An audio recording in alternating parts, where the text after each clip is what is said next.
You're lucky I even chose you. Brandon said it casually, like he was stating the weather. He didn't even look up from his phone. We were sitting at our usual booth at Chandler's Diner, where we always had Sunday breakfast. Only this time, the eggs turned cold before I touched them. He wasn't angry. He wasn't trying to hurt me, at least, not intentionally. That was the worst part. He genuinely believed it. I blinked. The chatter of families, the clink of coffee mugs, the jazz music, all of it dulled into background noise. I looked at him. His jawline, his polished hair, the designer jacket I bought him last Christmas. Everything suddenly looked unfamiliar. He didn't notice the silence that followed. He just kept scrolling. I stirred my coffee slowly and gave a small nod. No reaction. No emotion. Just a quiet promise to myself. This is the last time I let him think I'm lucky to have him. Because deep down, a new voice had started to whisper. What if he was the lucky one and he just blew it? People always said I had a big heart. I used to think that was a compliment. I met Brandon Miller during my second year at Purdue at a networking mixer for business majors. He wasn't even supposed to be there. He was already working full-time at his cousin's startup in Chicago, but someone brought him along because he had the kind of confidence that made people listen. And it was true. He had that charming arrogance, the kind that makes you feel special just for standing next to it. He found me near the punch bowl, nervously fixing the hem of my blazer. You look like someone about to pitch $1 million idea, he said with a smirk. I smiled. That was all it took. Our first date was 3 days later. Our first kiss happened under the campus clock tower. And just like that, I was hooked. At first, Brandon was all flowers and effort. He sent me long good morning texts, bought me notebooks with motivational quotes, and told me I was the kind of woman who makes men better. I thought I had hit the jackpot. A man who saw my ambition and didn't feel threatened by it. But things shifted quietly.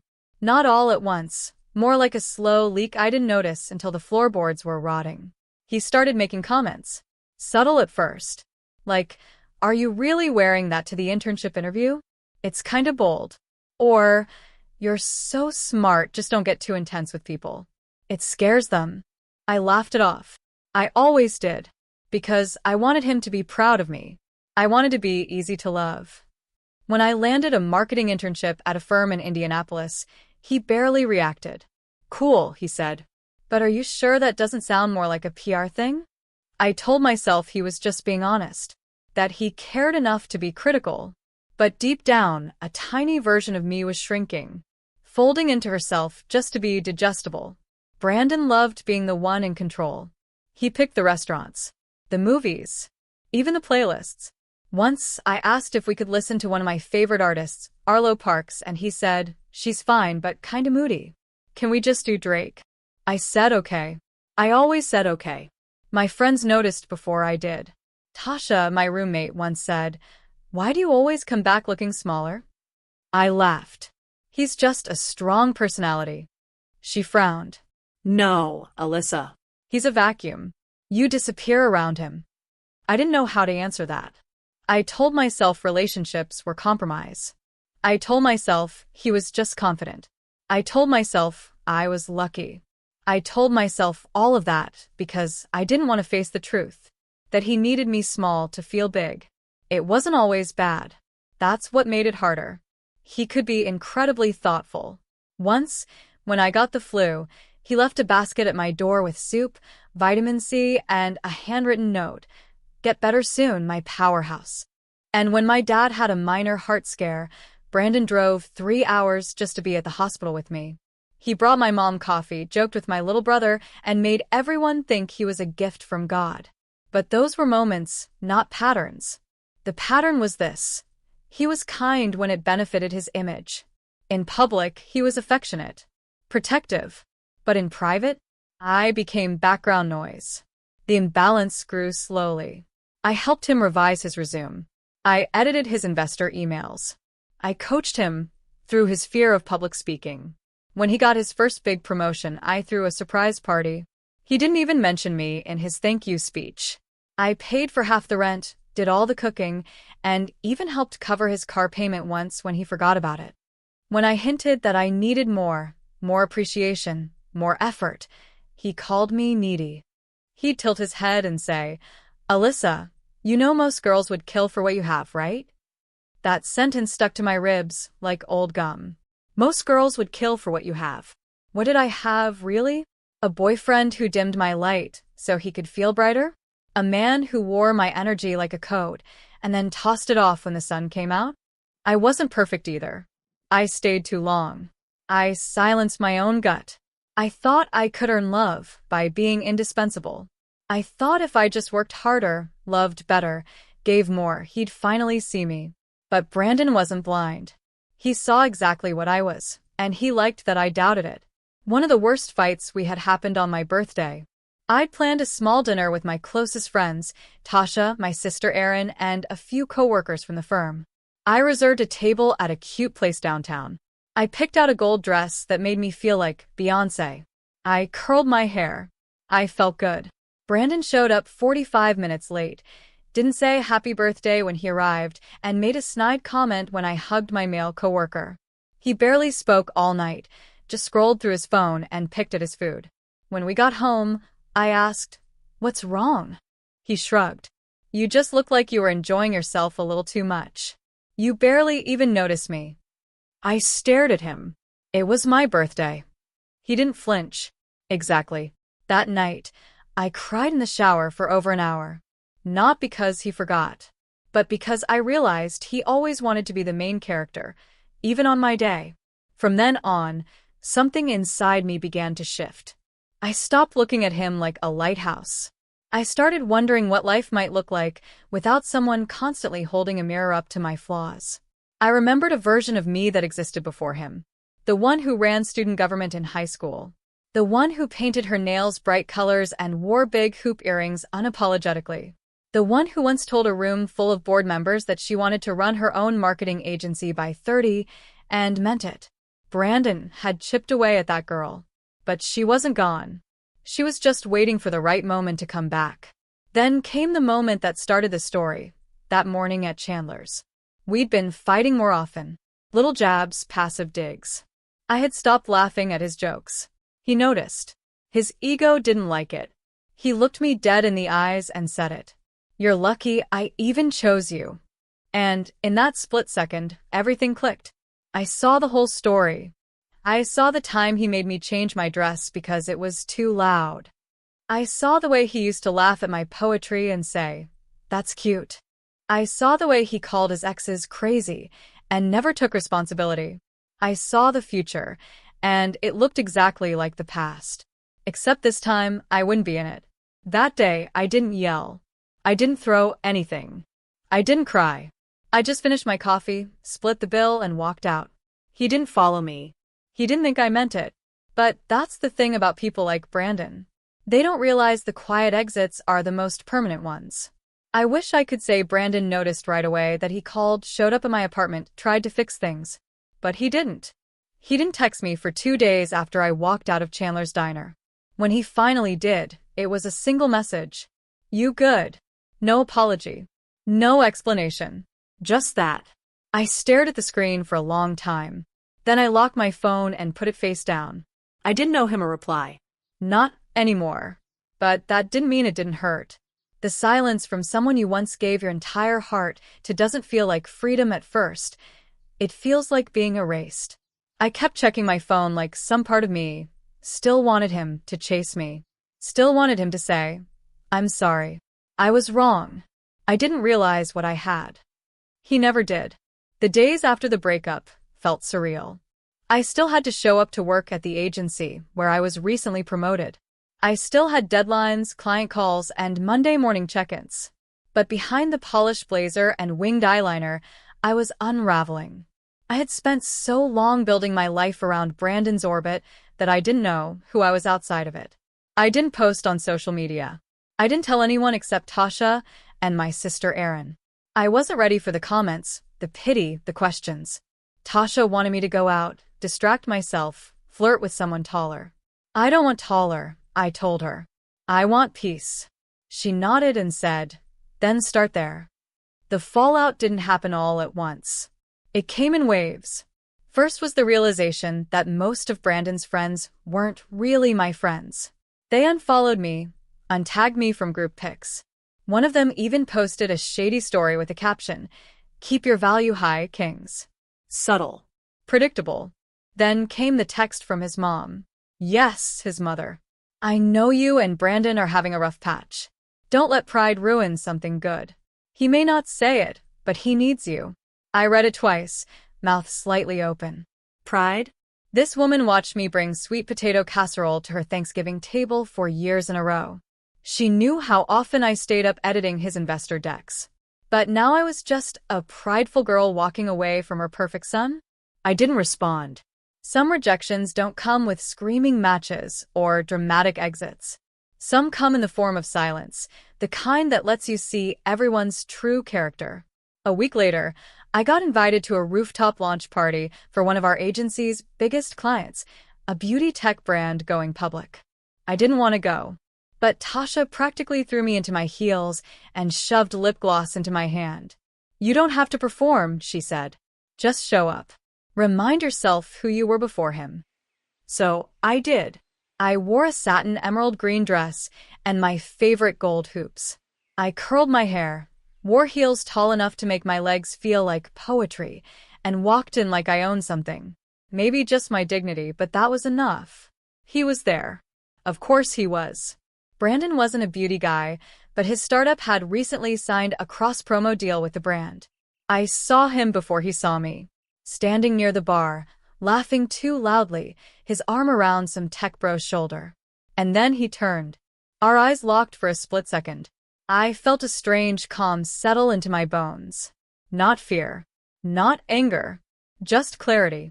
He walked over, hands in his pockets, wearing that smug half-smile he always used when he wanted to seem charming but superior. "Alyssa," he said. Wow.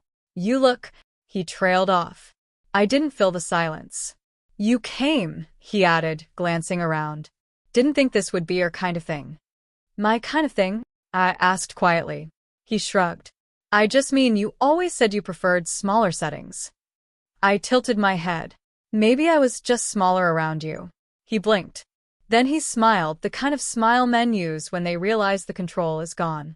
He tried to recover. "You've been good?" he asked, like we were two former classmates running into each other at Whole Foods. I nodded. "Better than I've been in years." He looked surprised. Not hurt. Just surprised, like he didn't expect me to exist independently. "Listen," he said, leaning in slightly, lowering his voice. "I know things got messy. I probably said stuff I shouldn't have. But I was under pressure. The startup was crazy. My head wasn't right. There it was. The rewrite. The version of the story where I was overreacting, and he was just a stressed-out genius trying to make it. I gave him nothing. No validation. No sympathy." He stepped back and looked at me for a long time. "You've changed," he said. "I've healed," I replied. Later that night, I found myself standing near the edge of the rooftop, sipping club soda and watching the skyline blink like Morse code. I felt a strange grief sitting in my chest, not for Brandon, but for the girl I used to be around him. She deserved better. And finally, she was getting it. My phone buzzed. It was Erin, my sister. She sent me a screenshot. Brandon had posted a photo from the party, him holding a glass of champagne, arm around someone new. The caption? "Upgrade season." I stared at it. Then I laughed. Not bitterly. Not even sarcastically. Just genuinely amused. Because anyone who thinks they're the upgrade after what I survived has no idea what I've become. That night was my final goodbye. Not to Brandon, but to the narrative he created around me. That I was lucky. That I was chosen. That I was small, sensitive, overreacting. Too much, not enough. I didn't unfollow him. I didn't block him. I didn't need to. Because people like him only matter when you need their approval. And I didn't. Not anymore. But here's the thing they don't tell you about walking away. People don't always clap. There's no standing ovation when you decide to stop shrinking. There's no parade when you choose yourself. Most people don't even notice, not at first. But your soul does. Your breath deepens. Your mind stops racing. Your heart starts speaking again, softly at first, then louder. And eventually, the world starts to respond. But that comes later. For now, I stood on that rooftop, under a string of fairy lights, surrounded by strangers who didn't know what I'd survived. And I finally, didn't need anyone to. Something snapped in me that night. It was around 2:14 a.m. I remember because I was staring at the digital clock glowing from my nightstand, lying awake next to Brandon while he snored like he had nothing in the world to lose. My pillow was soaked from silent tears I'd trained myself not to let fall during the day. But this time it wasn't sadness. It was clarity. I slipped out of bed quietly and walked barefoot into the living room. The silence in the apartment was deafening, but inside my head, chaos. All the things I had let slide. The disrespect masked as jokes. The way he took up space, made demands, and offered crumbs. How he told me I should be grateful he was patient when I was too tired for sex after my 12-hour nursing shifts. The way he reminded me he could have had anyone. And the way I once believed that. I stood there, staring at our engagement photo on the wall. He looked proud. I looked grateful. And I hated that. That night, I pulled out my old journal from college.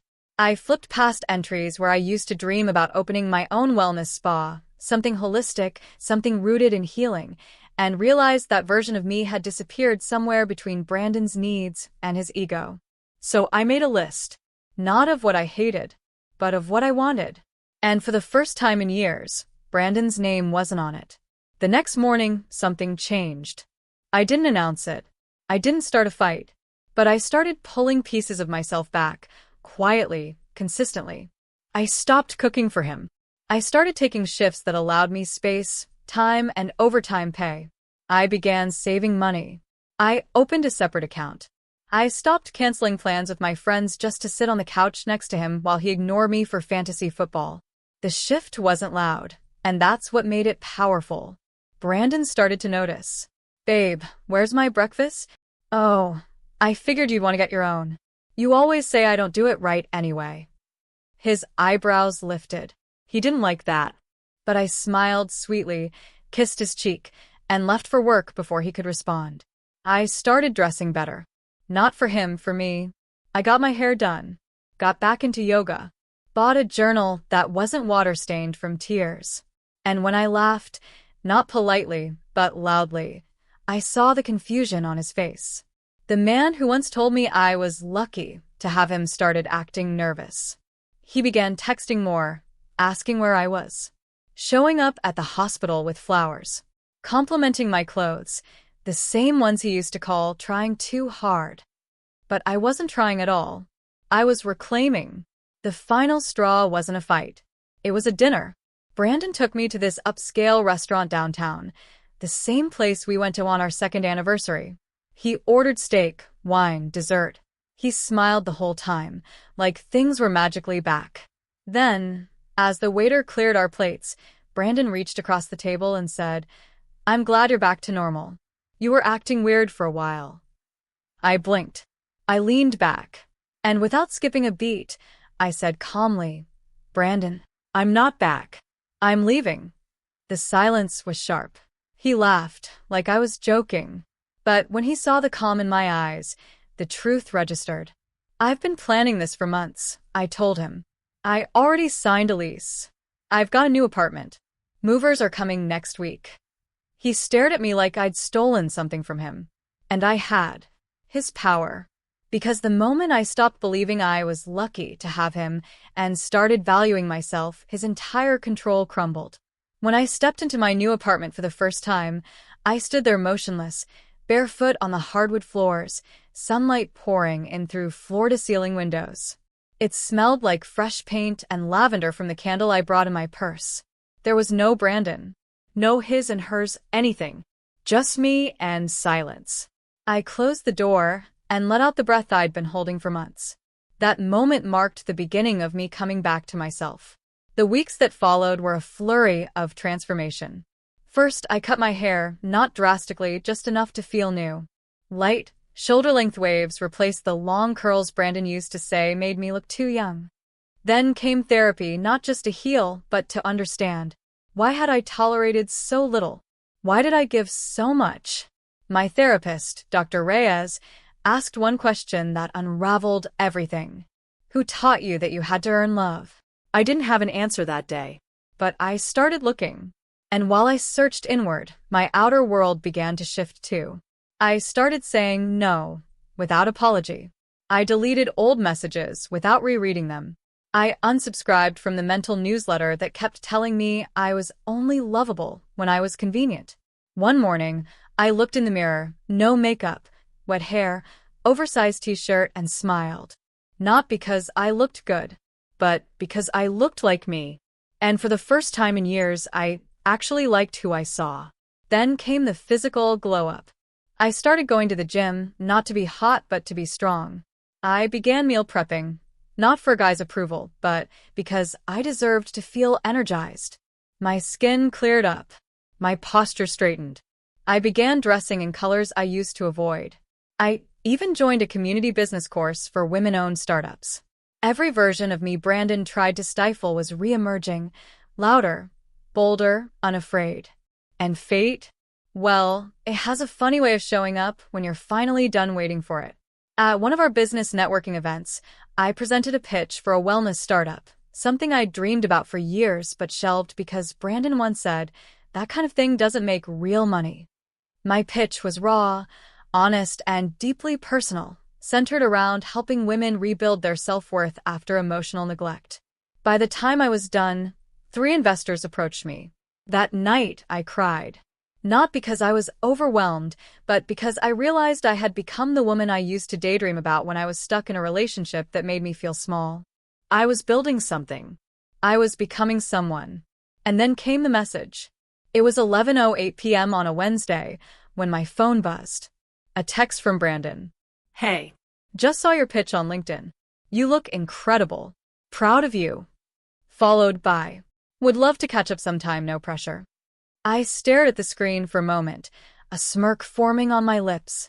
Oh, Brandon. The man who once told me I was lucky to have him. Now watching from the sidelines as I became the prize. I didn't block him. I didn't reply. Instead, I locked my phone, poured myself a glass of wine, and turned up the volume on my favorite playlist. I didn't need revenge. Success was enough. It was the anniversary of my promotion. Exactly 1 year since I left everything behind, including Brandon, and started my new life. My team at the agency decided to celebrate with a networking gala at the Ritz downtown. The dress code was formal, the crowd was elite, and for the first time in years, I felt like I belonged. I wore a deep emerald gown, sleek, confident, commanding. My hair was pinned up in a modern chignon, and my heels clicked with purpose. I was no longer trying to blend in. I wanted to be seen. And I was. As I entered the grand hall, heads turned, but the one that caught me off guard belonged to him. Brandon. He was standing near the back bar, wearing a navy suit that looked a little too tight around the shoulders. His expression froze when he saw me. It wasn't the look of recognition, it was disbelief. Like he couldn't believe the same girl he used to gaslight into silence had turned into this. Wow. Alyssa, he said, moving toward me slowly, drink in hand. I raised an eyebrow. Brandon. You look amazing. I almost didn't recognize you. I smiled politely. That's the idea. He chuckled nervously, and I could see the gears turning in his head. He was trying to figure out where he lost control. So, what have you been up to? He asked, like it was a casual run-in. I'm creative director at Sterling and Bloom now. We're the ones hosting this event. His jaw twitched. Wow, that's really impressive. You always said I'd be nothing without you, I said coolly, watching his face. But somehow I ended up more than fine. He opened his mouth, then shut it. There was a beat of silence before he spoke again.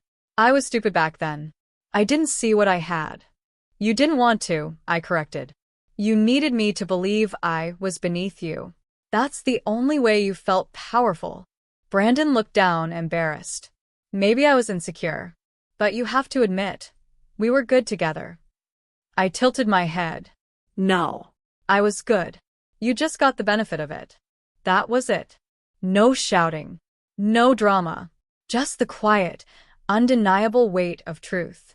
I turned to walk away, leaving him standing there, glass in hand, frozen in place. And I didn't look back. Because this time, I didn't need to prove my worth. I was the prize now. And finally, I believed it too. It's wild, really, how much can change when you finally stop waiting for someone to love you the way you should have always loved yourself. After that night at the gala, I didn't think much more about Brandon. He faded into the background, like an old song I no longer had on repeat. There was no revenge fantasy, no dramatic closure. Just distance. And clarity. My life, once shaped by his moods and opinions, was now mine entirely. I traveled to Paris for a branding summit.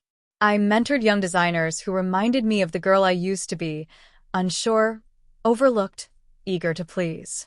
I looked them in the eye and told them what I wish someone had told me years ago.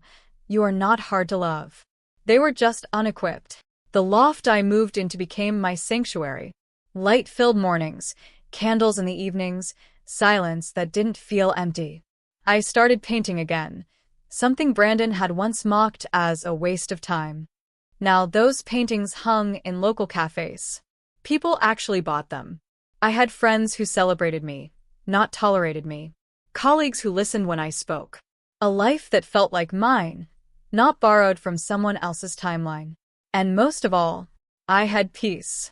There's something powerful about realizing you don't have to settle for someone who keeps reminding you they're doing you a favor by staying. I wasn't lucky to have him. That was a lie he told to cover the truth. He was lucky I stayed as long as I did. But now? I don't stay where I'm not seen. I don't shrink to fit. I don't chase anyone who makes me question my shine. Because I've done the work. I've climbed out of the hole I was pushed into. And every step forward is a reminder. I am the prize. Always was. Just took me a while to see it. So if you're listening to this and you've ever been made to feel like love is a favor, like your worth depends on who's standing next to you, let me be your mirror for a second. You are not lucky to be tolerated. You are not blessed to be breadcrumbed. And you are not asking too much for wanting to feel seen, valued, and chosen every single day. Brandon thought he was the prize. But what he failed to understand is that confidence built on control isn't strength, it's fear. True power? That comes from walking away when you finally remember who you are. From refusing to beg for what you already deserve. If they can't see your value, don't lower the price. Find a better buyer. Because love isn't about who's lucky to be with who. It's about alignment. It's about elevation. It's about two whole people, not one pretending to be more, while the other is made to feel like less. And now? I don't wait to be chosen. I choose me every single time. Because I am, and always will be, the prize.